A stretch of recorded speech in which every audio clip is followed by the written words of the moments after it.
recently there was a viewer that left a comment and stated that he had a newer Harley Davidson where the brakes failed both front and rear, and he ended up crashing into some trees to help stop the bike. Luckily he survived it. I believe he had some injuries or whatnot. Obviously he's really pissed off at Harley Davidson, and but that got me to thinking, you know what, I need to do a video on how to stop your motorcycle should both of your brakes fail. So stay tuned. I'm going to give you some tips to help keep you from having a real effed up day. Let's go for a ride.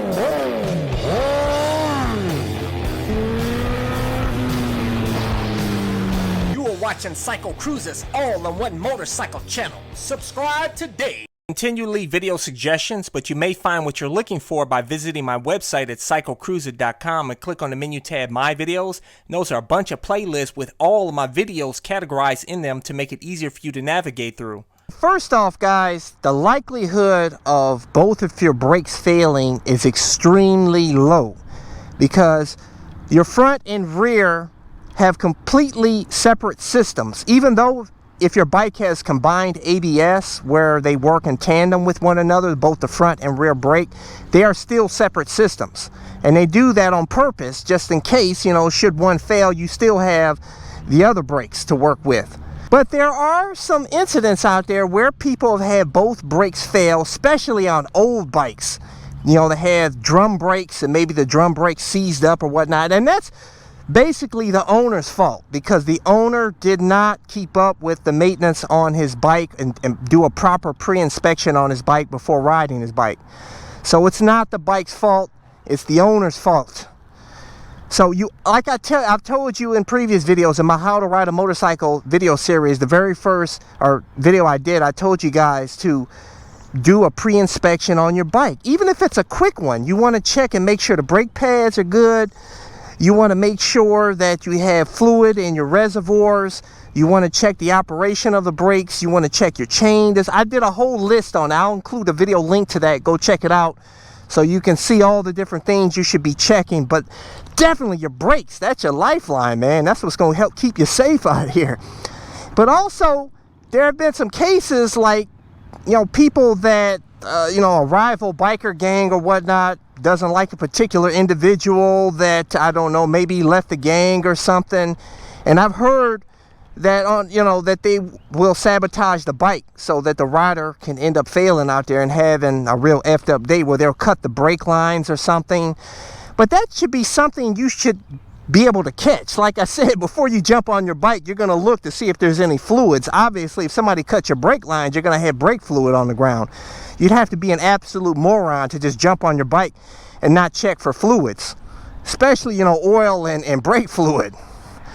So, because if, you know, you're having a big oil leak and your engine runs out of oil, you can end up having a engine seizure, which happened to my brother, and it bucked him off the bike doing high speeds on the highway. Luckily, he survived it. Here, so should both of your systems, brake systems fail, both front and rear, what do you do? So I'm going to show you right here. First off, you should have this airbag vest. This Helite airbag vest, which I have a link to in the description and comment section of my videos. And I want to attach that tether there. I forget to do that sometimes. You know, it's only, this airbag vest is only good if you have the tether connected to it.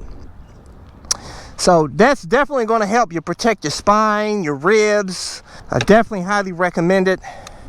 I did a full review on that. You might want to go check out. I'll include a link to the review I did on this airbag vest. But, you know, what you want to do here, guys, should your brakes fail out here, and that's why, another reason why it doesn't really pay to do some crazy speeds out here on the streets.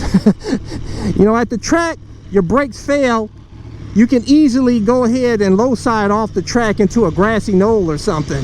You know, out here on the streets, you don't really have that option for the most part.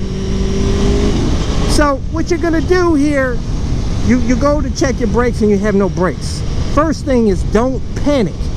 The reason why a lot of motorcycle riders end up with fooked up days most of the time is because they panic. They panic brake, or they just panic. And like that guy did with the Harley Davidson that crashed into the trees. He probably panicked, he wasn't thinking. And it's easy to do that, you know, because you're in the heat of the moment. It's really scary. You have no brakes. You're out here on the streets. You don't want to run into, you know, this truck ahead of me. So what do? You're going to use engine braking. Your engine is your friend. The worst thing you can do is cut the engine off, because the engine is what's going to help you slow down. And you're going to downshift. You're going to roll off the gas, and you're going to downshift on the bike. That's going to help slow the bike down. So if I'm going here, I don't have any brakes. What I'm going to do is I'm going to go on a street here. I don't want to mess around on a main street here.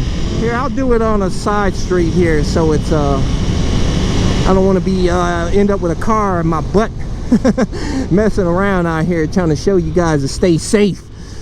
Okay, like I said, it's much easier if your brakes go out if you're at a controllable speed. If you're out here doing some street warsy stuff and your brakes fail, it's going to be a lot harder to stop the bike. But if you do, either way, you're gonna have to use engine braking. So I'm going right here. I don't have any brakes. What am I gonna do? Don't panic. Okay, first thing I'm thinking in my mind, I gotta do engine braking. So that's what I do. I'm gonna roll off the throttle and I'm gonna downshift. It slows the bike.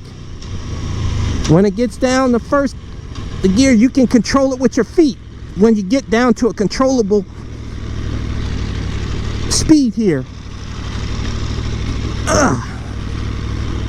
And it's still tough to slow it down. And I'm wearing out the soles of my new boots. But hey, I'd rather wear them out. Who cares? It's saving my life. See that? And these people think I'm crazy. They probably think I'm a noob out here, man. I don't care. I'm in my own little motovlog world here, man. Okay. Like I said, you're coming up here. Oh man, I don't have no brakes, man. Drop that gear, baby. You gotta roll off that throttle, pull in that clutch, stop it with your feet, baby. Stop it with your feet. You have to run up in the grass somewhere. Also, if you can't stop in time, now I'm only doing like 35, man. And you see, it's tough for me to stop with my feet. So imagine you're at a much higher speed and you're downshifting, and it's gonna be even tougher.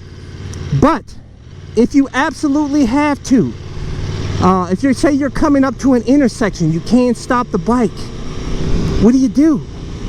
Turn in with traffic. If you have to, turn in with traffic and just roll with traffic. But try to keep yourself together. Try to avoid panicking no matter what, because panicking is gonna, like I keep telling you, that's what's gonna set you up for a effed up day. That's what could, you know, be your demise. So roll with the traffic if you have to. If you absolutely, if there's no other case here, you can't go with traffic, and you see some grass there, you may have to lay her down. Now I know people don't recommend that. I tell you, I don't recommend laying her down, because you're going to probably end up sustaining some injuries should you do that.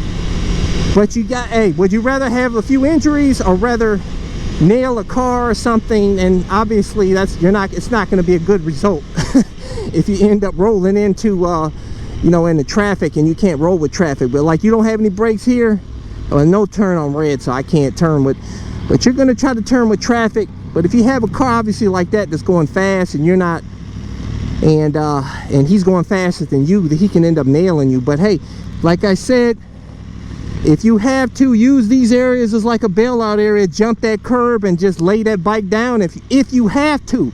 That is the absolute last resort. I'm not telling anybody to do that at all, because that is dangerous, man.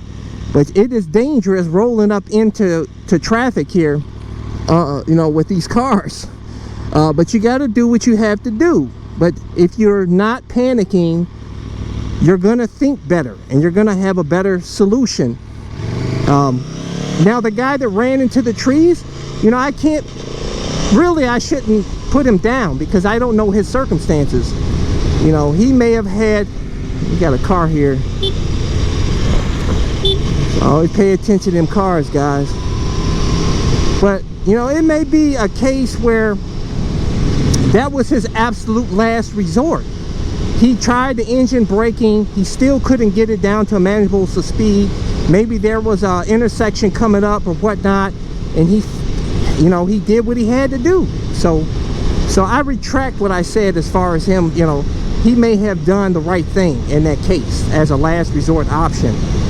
So you just got to do what you got to do to save your butt, but you want to make the smart decisions. Now, I want you guys to give your input on this as well. Like I said, I do these videos not as me being an expert out here, but me inciting community discussion so that the other experts, everybody else out there, people that have experienced not having brakes, what did you do?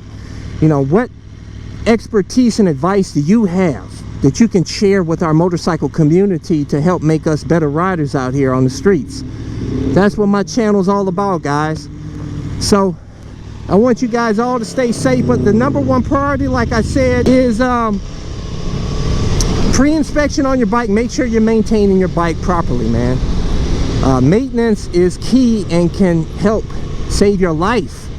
So maintain those bikes and wear the gear, guys. But for those of you guys who want to get my gear, you know, like this airbag vest, my helmet, gloves, camel pants, my cameras, camera mounts, all of my stuff, I always include links in the description and comment section of my videos, or go to my website at CycleCruza.com and click on the menu tab, My Gear. Hit thumbs up, check out my playlist for new riders and popular videos.